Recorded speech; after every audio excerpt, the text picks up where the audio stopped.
يشرفني باسم الجمعية العامة Au nom de l'Assemblée générale, j'ai le plaisir de souhaiter la bienvenue à son Excellence Ellen Johnson Sirleaf, la présidente de la République du Libéria aux Nations Unies, et je vais lui donner tout de suite la parole. La parole est à Madame la présidente du Libéria.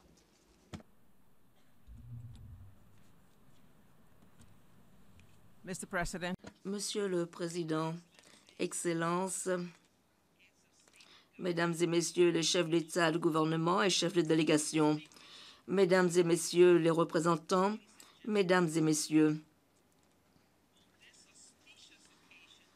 en cette occasion qui marque le 70e anniversaire des Nations Unies, je me sens honoré de pouvoir prendre la parole devant cette auguste assemblée au nom du gouvernement et du peuple de Libéria.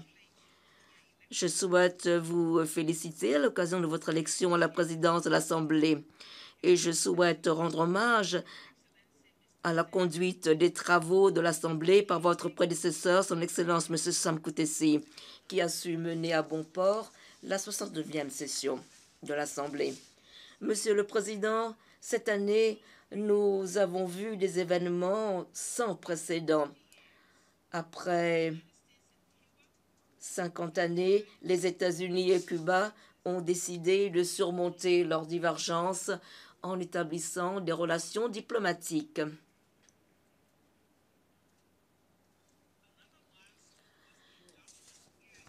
Une autre étape fut l'adoption, il y a quelques jours ici même, du programme de développement pour l'après 2015, Transformer notre monde, programme de développement durable à l'horizon 2030. Par ce programme, nous nous sommes engagés à prendre des mesures pour transformer la vie de la population, les faire sortir de la pauvreté, les amener à la prospérité et protéger la planète. C'est la même vision qui, il y a 70 ans, a présidé à la création de cette organisation mondiale en vue de promouvoir la coexistence pacifique, le progrès économique et social de tous les peuples, le respect de la dignité humaine et de l'égalité de droits entre hommes et femmes, entre nations grandes ou petites. Je suis heureuse de dire que le Libéria faisait partie des membres fondateurs des Nations Unies. La création des Nations Unies partait de l'idée que seule une organisation mondiale bénéficiant de l'appui et de la coopération de la Société des Nations était à même de faire face aux nombreux défis affrontés par l'humanité.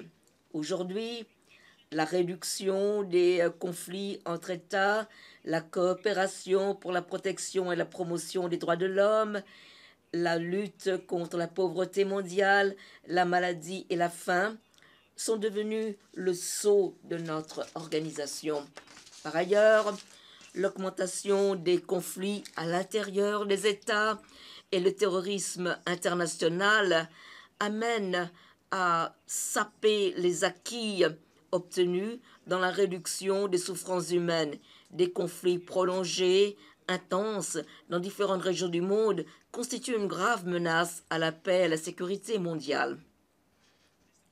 Monsieur le Président, notre organisation des Nations Unies est ainsi appelée à agir face à ces nouveaux défis naissants. En dépit d'efforts louables, l'Afrique, le Moyen-Orient, l'Asie et même l'Europe connaissent encore des noyaux de conflits. Les migrants, tous ceux qui cherchent à fuir les conflits et les difficultés économiques, déferlent vers l'Europe. Nous sommes hantés par ces menaces grandissantes de forces déstabilisantes telles que Boko Haram et l'État islamique, ainsi que les tentatives de coup d'arrêt aux initiatives démocratiques, comme ce qu'on a vu au Burkina Faso, ce qui a suscité une réponse immédiate, décisive de la CEDEAO. Les conditions climatiques changent et nous devons changer aussi. Dans nombre de pays du monde, les femmes sont toujours traitées comme des citoyens de deuxième classe. Et comme ne le sait que trop le Libéria, des systèmes de santé publique précaires dans un pays donné peuvent menacer la santé mondiale et le bien-être mondial. Il n'est pas hors de portée de cette organisation de trouver des réponses et de réagir comme nous savons devoir réagir.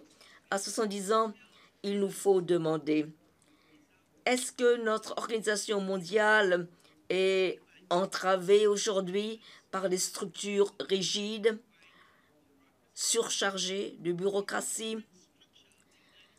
L'ONU a-t-elle aujourd'hui une structure adaptée à sa fonction, qui est de jouer son rôle dans un processus de transformation du monde pour les 15 années à venir? Nous sommes encouragés par l'examen de conscience qui a lieu en ce moment aux Nations Unies autour de ces questions. Nous saluons la clairvoyance du secrétaire général qui a ordonné une remise à plat des opérations de paix, complétée par un réexamen de l'architecture de la consolidation de la paix de l'organisation et une étude mondiale sur la mise en œuvre de la résolution 1325 concernant la participation des femmes au processus de paix.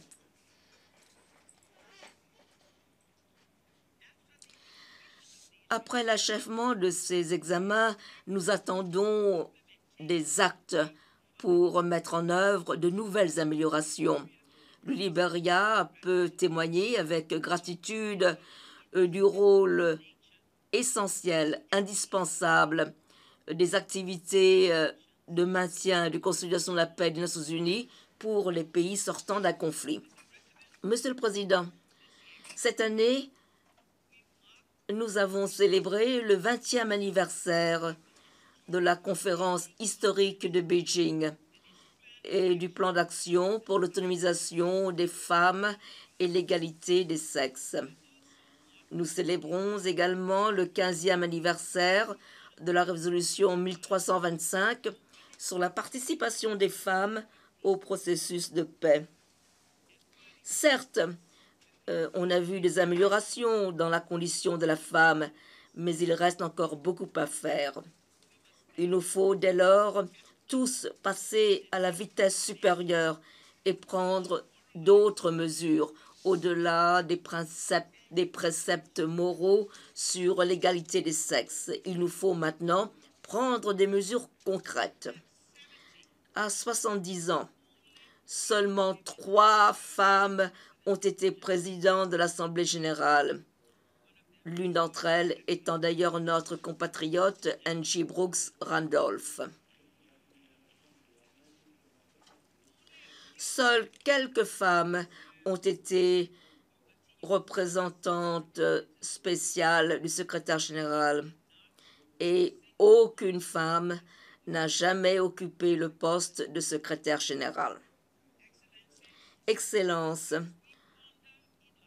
en ce moment, au Libéria, en Guinée et en Sierra Leone, les 3 pays les plus durement frappés par la maladie mortelle de l'Ebola, nous pouvons témoigner de la conviction qui a présidé à la création des Nations Unies, que nous pouvons toujours puiser dans notre humanité le pouvoir de réagir face à des ennemis, même inconnus, qui menacent notre progrès collectif.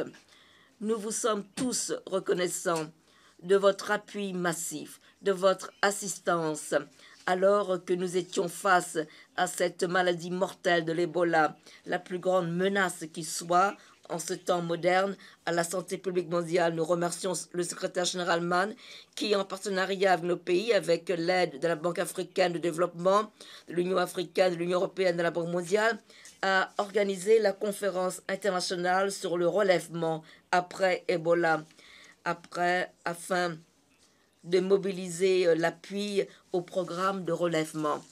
Sans aucun doute, le fléau de l'Ebola laisse des marques indélébiles de chagrin, de deuil et de souffrance inimaginables.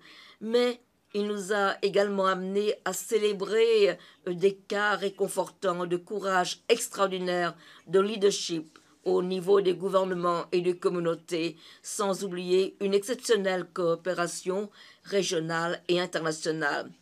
Nous sommes en train de mettre en œuvre à l'heure actuelle notre plan de stabilisation et de relèvement économique après Ebola, avec, nous l'espérons, l'appui de nos partenaires bilatéraux et multilatéraux.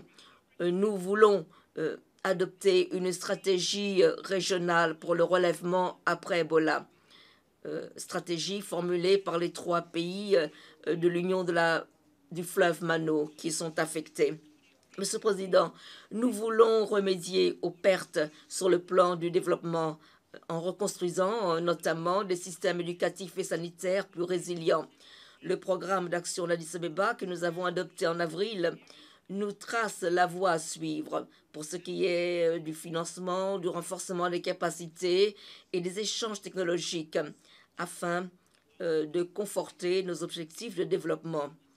Il nous faut maintenant forger de véritables partenariats afin d'avancer sur la voie du renforcement de la paix, de la sécurité, des droits de l'homme, du développement socio-économique et de la pérennité écologique. Nous avons la volonté politique de relever tous les défis qui existeraient dans notre volonté de ne laisser personne à la traîne. Je vous remercie. باسم الجمعية العامة أود أن Au nom de l'Assemblée générale, je tiens à remercier la présidente du Libéria de son allocution. Je prie les délégations de rester à leur place afin de rendre nos hommages à la présidente.